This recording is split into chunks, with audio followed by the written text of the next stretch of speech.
दक्षिण हरियाणा के साथ धोखा कर रही है भाजपा व जेजेपी सरकार। इस क्षेत्र को राम ने भी मारा और राज ने भी मारा। उक्त विचार कांग्रेस के वरिष्ठ नेता पूर्व विधायक जिला महेंद्रगढ़ को शिक्षा हब बनाने वाले राव बहादुर सिंह जी ने आज स्थानीय कनीना अनाज मंडी में किसानों से रूबरू होते हुए कहा, किसान की फसल को ज्यादा बारिश होने के कारण भगवान ने बर्बाद कर दिया। वहीं दूसरी तरफ हरियाणा सरकार द्वारा बाजरे की खरीद न करने के कारण किसान आत्महत्या करने पर मजबूर हो रहा है।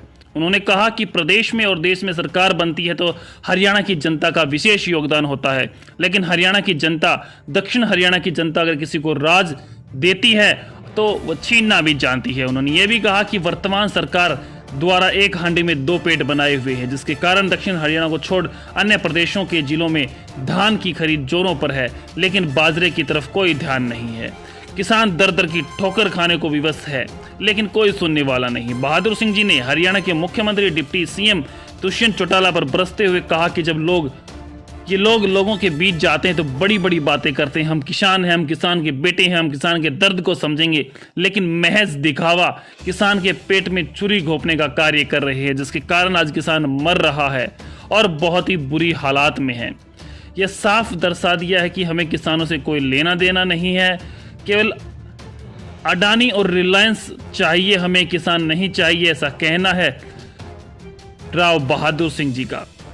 किसानों के लिए फसल पर ही सब कुछ निर्भर होता है, अपनी बहन बेटी की शादी करना, भात व छुच्छक का कार्य, लेकिन सब कुछ बर्बाद कर दिया भगवान ने और सरकार बाजरा नहीं खरीद रही है। बुरा हाल है, जैसे जुल्म अंग्रेज करते थे वैसे ही किए जा रहे हैं।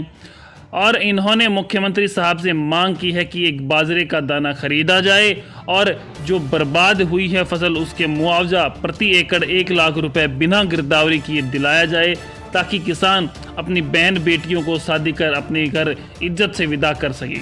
राव बहादुर सिंह जी ने यह भी कहा कि दक्षिण हरियाणा द्वारा सरकार में विधायक व सांसद देकर सरकार का मान बढ़ाया है, लेकिन सरकार द्वारा दक्षिण हरियाणा को बदले में जो दिया है वह किसी से नहीं छुपा है। उन्होंने यह भी दावा किया कि आने वाला समय कांग्रेस का होगा और एक एक किसान का दाना एमएसपी रेट पर खरीदा जाएगा।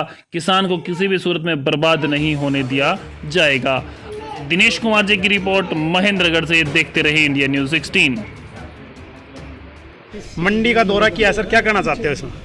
मैं जिस प्रकार से मंडी का दौरा तो आप सभी को पता है, जो हालात आज पूरे प्रदेश की और खास करके हमारे दक्षिणी हरियाणा की, खास करके हमारी, चाहे मैं अटेली की बात करूं और चाहे कनेड़ा की बात करूं, महेंद्रगढ़ की बात करूं, नारनौल की बात करूं, और आज परिस्थितियां हमारे खिलाफ, जबकि आज बात करते हैं तो आज की सरकार को हमने बहुत बड़ा सहयोग देकर, चाहे पार्लियामेंट की बात हो चाहे विधानसभा की बात हो, हमने दोनों सरकारों में जिस प्रकार का सहयोग देकर के, और सहयोग ही सहयोग नहीं, हमने पूरी ताकत देकर के जिस प्रकार से सरकारें बनाई, लेकिन आज जिस प्रकार से पूरे देश में आग लगी हुई है। किसान की बात करते हैं, 3 काले बिल इन्होंने पेश किए, उनको लेकर के पूरे देश में जिस प्रकार की आज किसान धरने पर है, और उसको लेकर के सरकार ने एक भी दिन उनकी बात नहीं सुनी, बल्कि कोरोना काल में कई लोग अपनी जान भी दे चुके। आज जिस प्रकार से यूपी में इन्होंने किसानों को रोंदने का काम किया, आज हमारे पूरे जिले महेंद्रगढ़ में इनकी सरकारों को हमने सहयोग दिया, बल्कि इनको कहीं रैली करने के लिए जगह नहीं मिलती। हम सरकार को चेताने का काम करेंगे, हम धरना देंगे, प्रदर्शन करेंगे, माननीय डीसी साहब से मिलकर के उनका समाधान करवाने का काम करेंगे।